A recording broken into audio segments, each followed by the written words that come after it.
Hey, everybody. Thank you for tuning in to the Stuff I Heard podcast. I'm your host, Josh Peak. And today, I know it's been a while, but today is episode 263 of the podcast. 268, excuse me, 268. I'm looking with one eye. If you're watching the video right now on YouTube, you can see I got both eyes open, although I can't see much out of my right eye, which is, if you're looking at me, it's this eye, the left eye, as you're looking at me.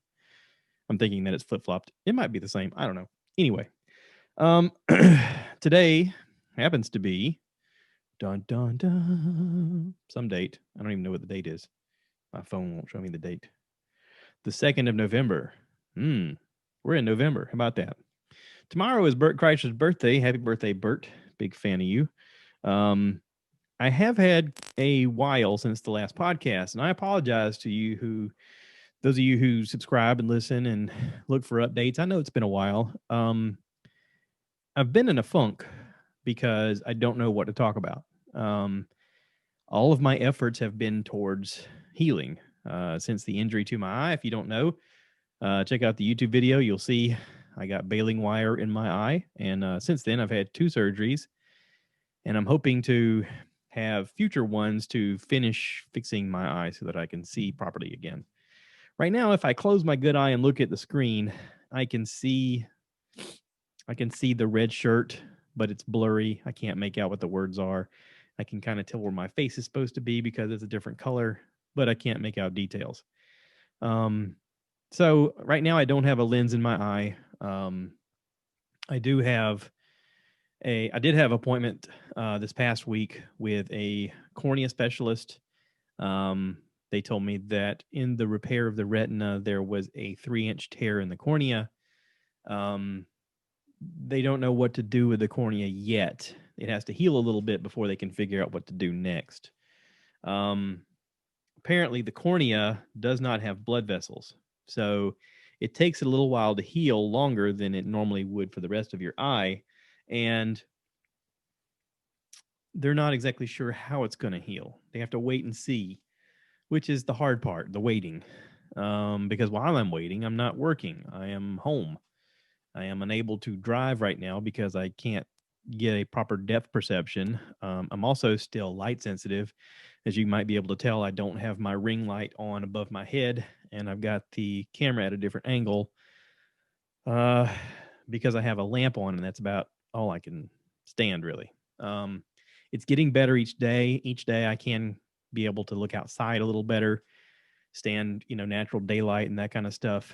I do have a couple of things in the works for podcasts. I have one coming up this Saturday with a mental health professional, Kelvin Durant. He was on here before, episode, I think it was 208. I went back and looked at it recently. I think it's 208, where we talked about how everybody suffers through, depression and stuff like that at times, and that it's okay to ask for help and all that stuff. And that's one of the surprising things about what I've been going through is I've not really suffered a depression. Um, I was pretty down before the second surgery. From the moment that I got the thing in my eye, I was literally in a panic. Um, Knowing how medicine works, and growing up in a family with professionals in the medical industry. My mom's a nurse practitioner and a doctor. She has her doctorate in nurse practitioning. My stepdad is a surgeon.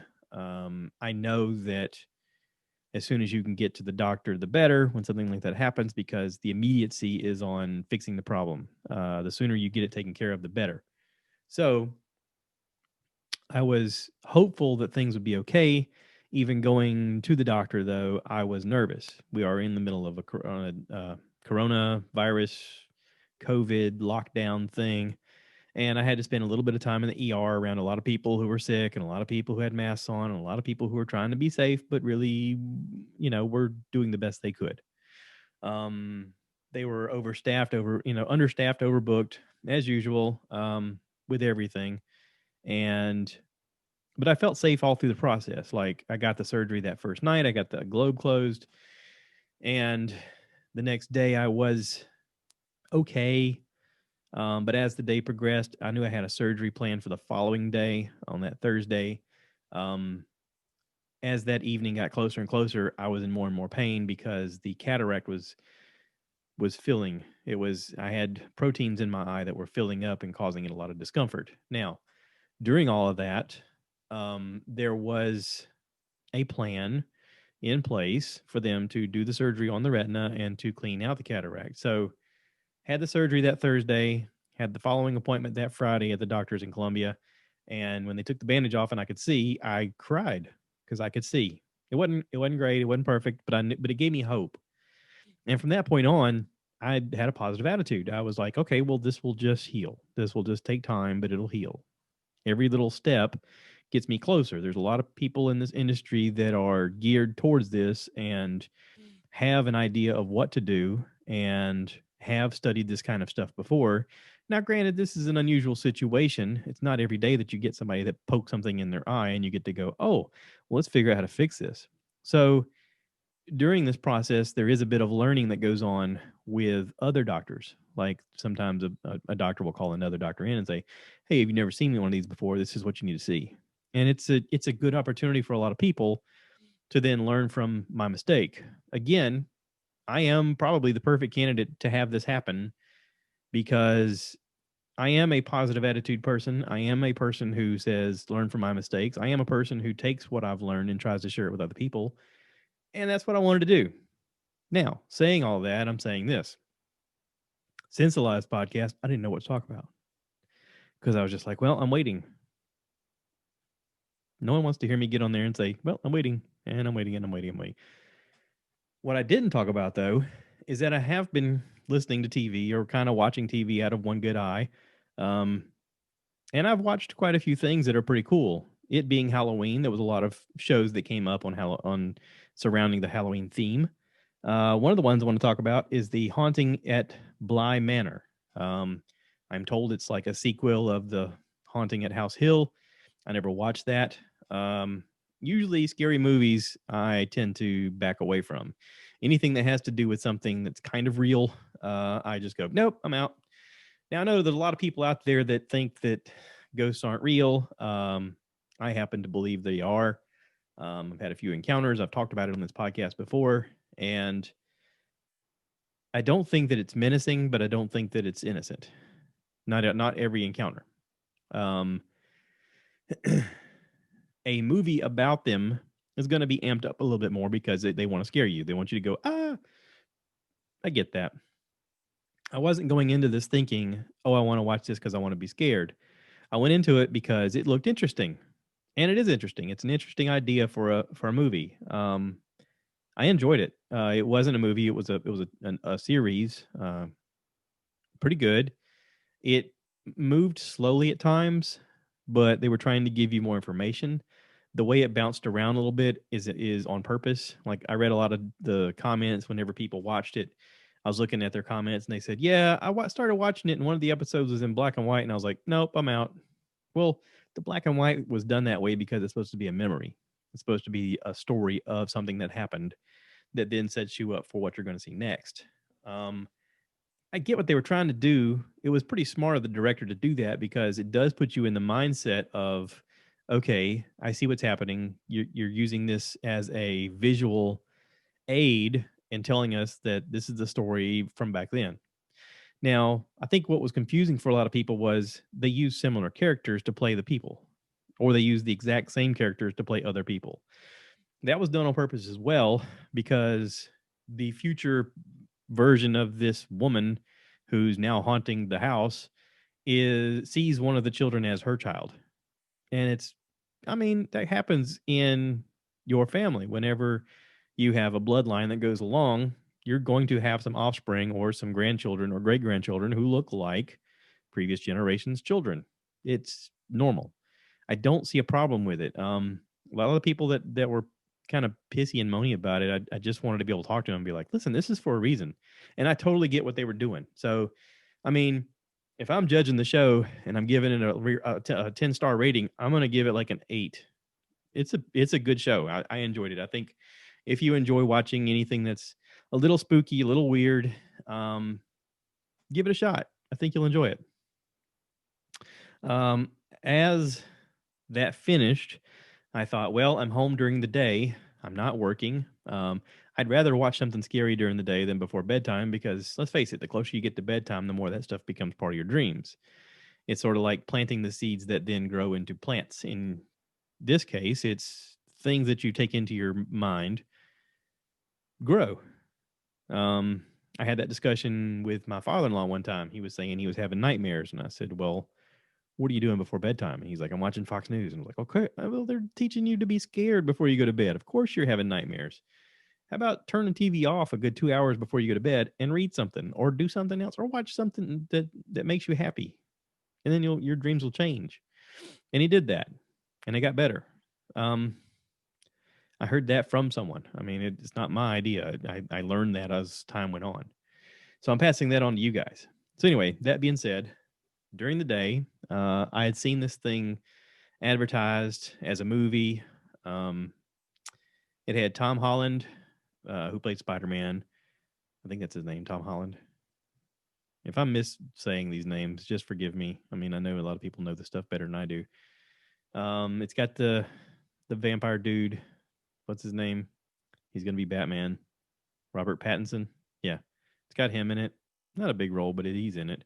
It's called The Devil All the Time. It's a Netflix movie. Um, it's really terrible. It's so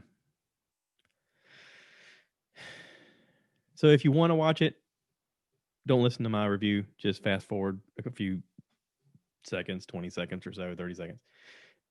Here's the spoiler, okay? It follows this kid who has a really bad life, and he comes into contact with a lot of really bad people, and they all, in a spaghetti string story kind of way, like an old spaghetti story. That's what I've always heard it called, where one story loops into another story, which loops into another story.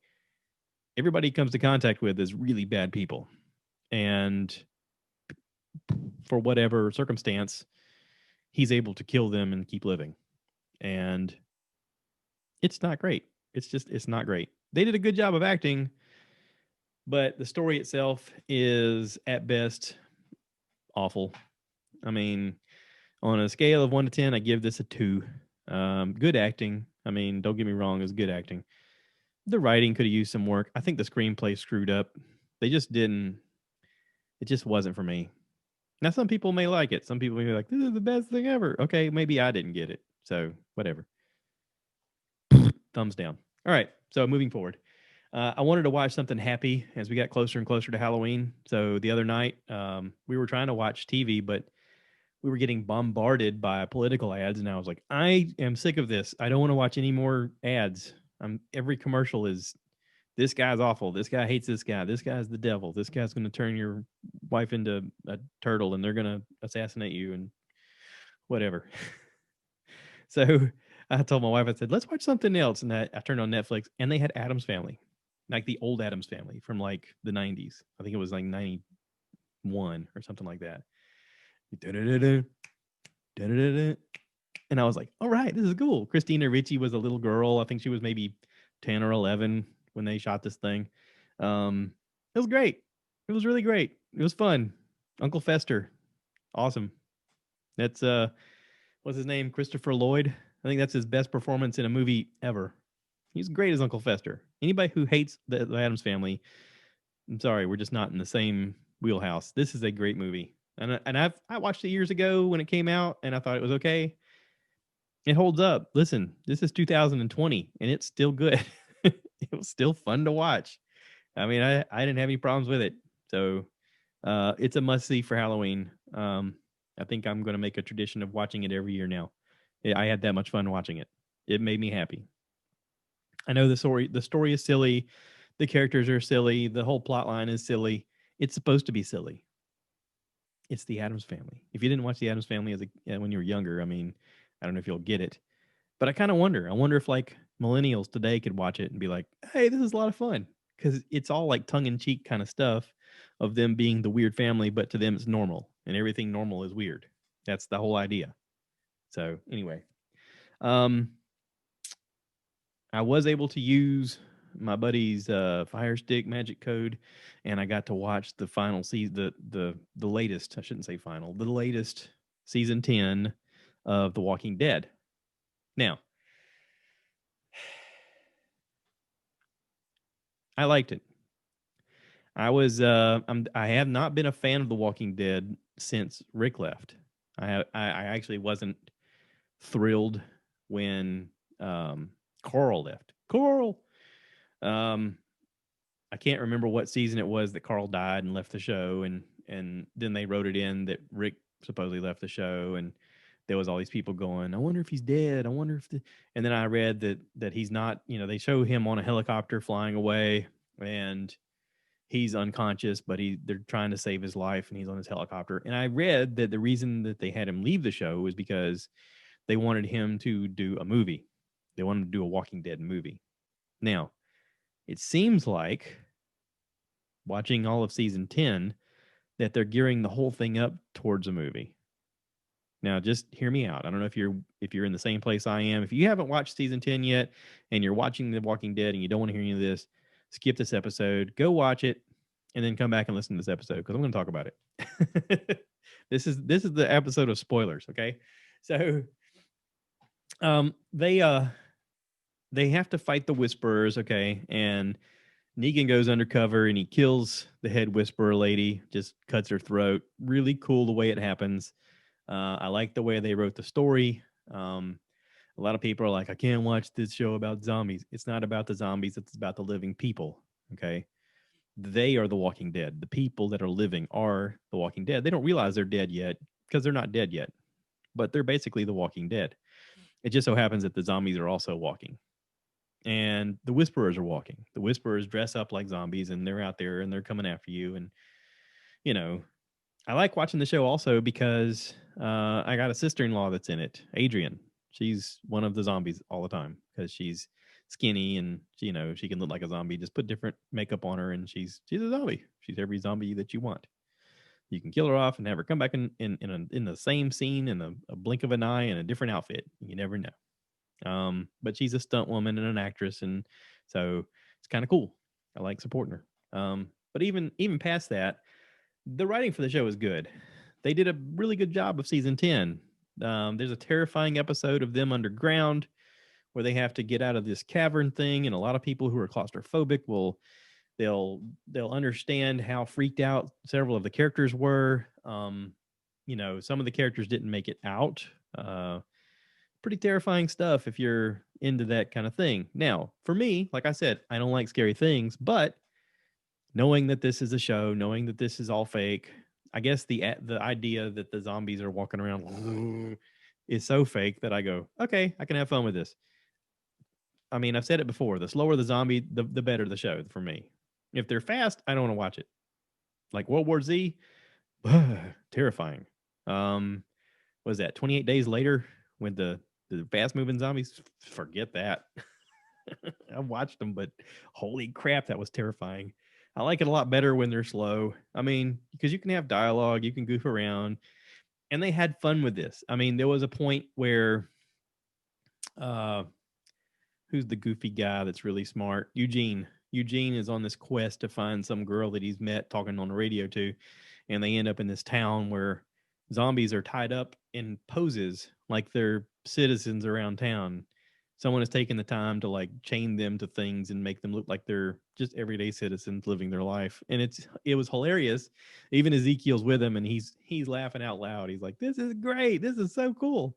And they run into a new character. Her name is Princess. She calls herself Princess. She is a lunatic, but I dig her. I dig it. They did a great job of season 10. There's a thing where Michonne leaves and she gets on a boat. She gets drugged by this guy. She finds her way out. She is now on this other boat, this military boat. She's found some kind of remnants of Rick and she's after to find Rick. Cool. You got everybody moving parts around. They're not.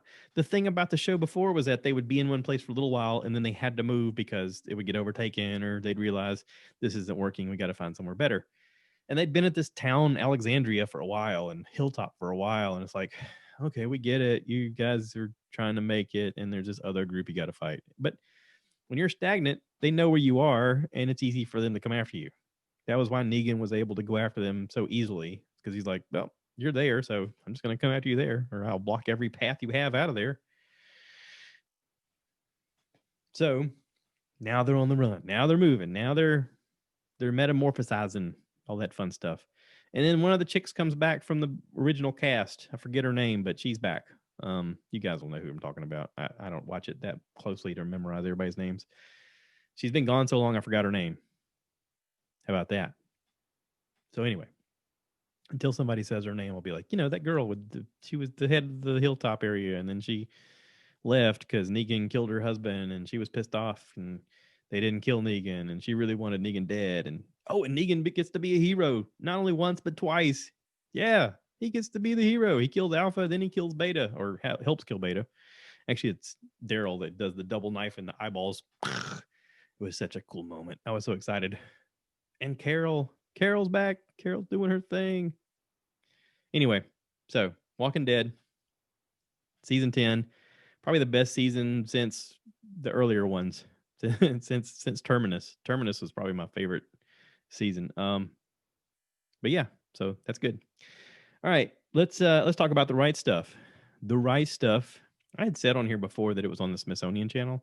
That's wrong. It's the National Geographic Channel. It's on. It's like tied into Disney Plus. It's got that yellow square. You guys know what I'm talking about. Anyway, I'm sure people that listened to it before were probably screaming at their iPods or their phones or their radio or whatever, going, "Yeah, that's not it." You're right. I'm wrong, but that's okay. I'm human. I make mistakes. Obviously, I got a wire in the eye. So The Right Stuff. I just watched episode 5. I don't know how many episodes are in a season, but they're still trying to start up the NASA program and having some hiccups along the way. And episode 5, they get to name the top 3 astronauts. It's pretty cool. I'm digging it. The cast is good. The writing is good. The acting is good. Just hands down, fantastic show. David Letterman. David Letterman has a show on Netflix called My Next Guest. And in a lot of ways, it's way better than his show than what he had on TV. His late night show, he had commercial breaks and he had to entertain a crowd and Paul's going to play some music. Go ahead, Paul. And they'd have musical guests on and they'd have a guest come up and they talk to him for about 5 minutes. And it's like, all right, give me your best spiel and then get out of here because we got somebody else coming up. And that was all fun and games and stuff. But this is him spending at least a 45 minutes to an hour or so with somebody, asking them questions. He says during these interviews that he told Netflix he wanted a panel of guests. He wanted a guest and he wanted a crowd. He said, I want to interview people in front of a crowd. That's what I want. And Netflix said, okay, we can make that happen. Now, I've learned from this because the guests now have the opportunity to ask him questions. He talks pretty openly in the interviews about the fact that he was a very heavy drinker for a long time. He was an alcoholic. He's like, I hit it well, but I was an alcoholic at the end of the day, and I had to give it up at a certain point. I think he said he was 34 before he ever realized he had a problem. And he says he regrets waiting so late in life to have his son because he's like, I didn't have my son until I was 56, 57, something like that, 56. And of course, now his son is a teenager and Dave's in his 70s. And it's interesting to hear his version of what you see. Now he's very liberal leaning. He doesn't mince any words about the fact that he really dislikes Donald Trump. And I really don't want to know people's politics when I'm watching a show, especially when they spend a lot of time talking about it. I get the fact that it's his show. He can do whatever he wants. Listen, I have the same opportunity. I could do that on here. I've done it in the past. I've talked about how much I like Tulsi Gabbard. She didn't get voted in, so, oh well, whatever. We move forward, right? So he's using his platform to try and sway voters, and it may work. Who knows? But I like the interview more. I like finding out the stuff that you don't normally know. I listened to a really good one with Kim Kardashian. There was a lot of stuff I didn't know. I didn't know that her dad was best friends with O.J. Simpson, and her mom was best friends with Nicole Simpson. I didn't know that. Um, she got the phone call from OJ from jail. She picked up the phone. Is she called him Uncle OJ? Uncle OJ is on the phone. I mean, that's crazy. She talks about being held up in Paris and being robbed and thought she was going to be raped and killed. And it's very interesting stuff. Um, there's a good one with, God, I just listened to so many good ones. Um, there's a really good one with Ellen DeGeneres. Um, there's some stuff about her past I didn't know that she talks about. Um, there's really good stuff with Howard Stern.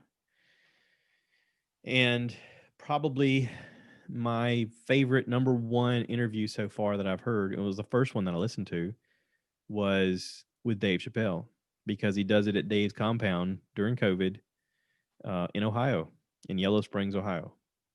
And part of the show, they're walking around the town that Dave lives in.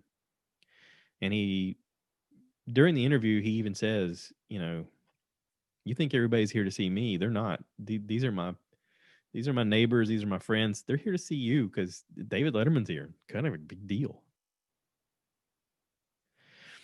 And,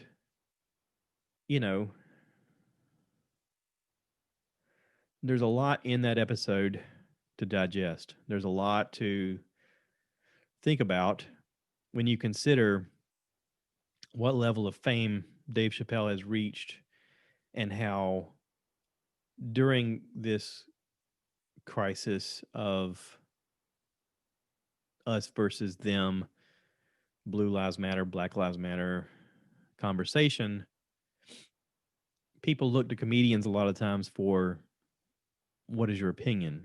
And it's been discussed on podcasts with different comedians like, Joe Rogan, obviously, Dave Chappelle, obviously. Dave had his 8 minutes and 46 seconds on YouTube thing at his compound where he talked about it. But people look to comedians because they realize comedians aren't going to lie to them. They're going to tell them the truth. They're going to find some way to turn it into something digestible because there's so much of what's happened that's hard to even fathom it's real. And David Letterman does a great job of asking him a lot of good questions, and you can tell they both admire each other for what they do and for what they've done, and they both have a lot of respect for one another. It's one of the best interviews I've ever heard, ever. So if you're going to watch that, start off with that episode and then go from there. Look at the list. That's what I did. I started from there, looked at the list, and thought, let me listen to this other one. Now, there's some on there I have no idea who the people are. Like there's one with a Formula One racer. There's one with some lady. I have no idea who she is. It's a couple of them that I don't know who they are. And I probably won't listen to those, but whatever. Hey, listen, this is the a la carte time, man. You can pick and choose what you want to listen to anytime you want. So just do that. So anyway, moving forward, I do want to talk about the coolest thing that I've seen so far, and that is The Mandalorian. The first episode is out. And I'm going to finish this podcast up talking about The Mandalorian. So if you have got this far and you haven't watched it, just skip over it. Okay. So, Mandalorian. Okay. Kicks off. I watched it without my wife because she was helping a friend move. Somebody had other things that were important. I get it. But I couldn't go help anybody move because I can't lift anything right now. And so I watched it. And then when she came home, I watched it again with her because it was so good.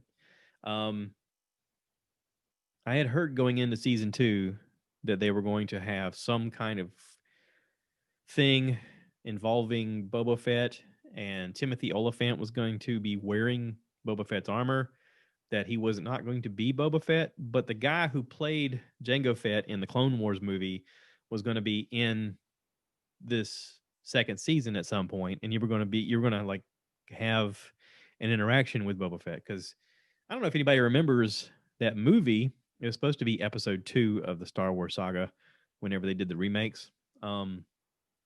Obi-Wan goes to the giant tall people, the real skinny giant tall people that are making the stormtroopers. And he comes into contact with Jango Fett, who has a son named Boba. And the was it the Caminos, I guess they're called, had said that he wanted an exact copy that was unmodified to be just like him. And so this guy playing Jango Fett is supposed to eventually grow up and also be the same guy that ends up playing Boba Fett, which is kind of cool the way it worked out. Now, in Return of the Jedi, there is a scene in the desert with Jabba the Hutt where Boba Fett gets knocked into a Sarlacc pit, which is this giant worm thing that lives in the ground. Okay. And ever since then, there's been this lore of stories that says that Boba Fett found his way out, like he fought his way out of this thing's body, that he lived in it for a while and then he figured out how to get out. And I'm sure that's going to come up. The fact that the show starts off and immediately you come into contact with Timothy Oliphant wearing Boba Fett's armor, I got all geeked out. I was like, oh, they're jumping right into it. Oh, this is gonna be good. And like automatically, he takes off the helmet and he tells him, "Bet you're wondering why I got this armor. I bought it off some Jawas, and you get to hear right away that he's like, yeah, I'm not this guy. Like I got this armor from somebody, and at the very end of the episode, you see a character who's watching them depart from a battle with this giant worm creature. And when he turns around, like when I watched it the first time, I was like, who is that? When I watched it the second time, my wife goes, he looks familiar. And I paused it. I was like, wait, I got pause on my stupid thing here. I can just hit pause. So I paused it and looked at him. And after we looked at him for a little while, we were like, that's Boba Fett. Dude, he's watching it the whole time. Oh, that's so cool. So how did the armor get there? Okay, so this material that their armor is made out of is supposed to be like the hardest substance in the known universe at the time. And there is a great battle with this giant serpent type thing that they call a crate dragon. This crate dragon thing is at one point sleeping in an abandoned Sarlacc pit, and there's the dialogue between the Mandalorian and Timothy Oliphant's character. You know, how can he be in there? Um, Sarlaccs never leave, and he said, "Well, they can if they're eaten on the inside." So this giant crate dragon type serpent thing apparently went in there and ate this Sarlacc. Now that explains how the armor got out, because maybe this thing ate the Sarlacc that had Boba Fett inside of it, and in the process pooped out its armor or pooped out him and the armor. I don't know. Something happened. So we're going to have an explanation here somewhere, and we're probably going to hear it from the horse's mouth where he's going to say, "This is what happened." But it's kind of a big deal, and the way what's his name, John Favreau, the way he writes, he never wastes talent. Like Timothy Oliphant is a top league talent guy, a big name guy. He's going to come up in future episodes, and so is Boba Fett.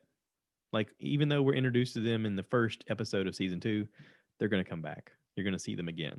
So I'm geeking out about it. I'm all Star Warsed up. I'm digging it. I'm even wearing my Millennium Falcon t-shirt while I'm doing the podcast here. So you guys can feel my excitement and all that fun jazz. So yay. I'm so excited. And that's it. I'm going to wrap this up. Thank you to everybody who's been listening and paying attention and calling me and saying, "Hey, do you need anything?" and thoughts and prayers and all that good stuff. I appreciate it. I really do. I will keep doing these. I know it's been a while. I'll do a better job. I just I got to kick myself in the butt and say do it. So you can expect one on Saturday. I'll be back on here with Kelvin unless he backs out. So, and if he backs out, I'll figure something else out.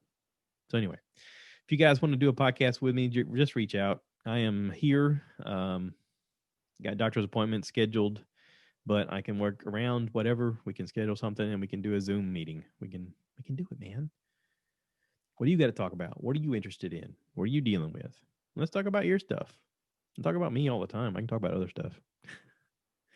All right, that's it. Check out my YouTube. It's Joshua Peak. Um, I've been putting up videos in between of some handyman projects we've been doing around the house. Just today, I helped my wife make some organizers for our kitchen. She wanted the drawers to be a little more organized, and I was able to kind of cut up some wood and put it together with some glue and put little finishing nails in it and organize some things. And then I did a rewiring project for my closet. So anyway, I'm just trying to make content. Hope you guys are enjoying. Take care. Thanks for watching. And as always, cue the cow. So I want you guys to give me more likes. Give me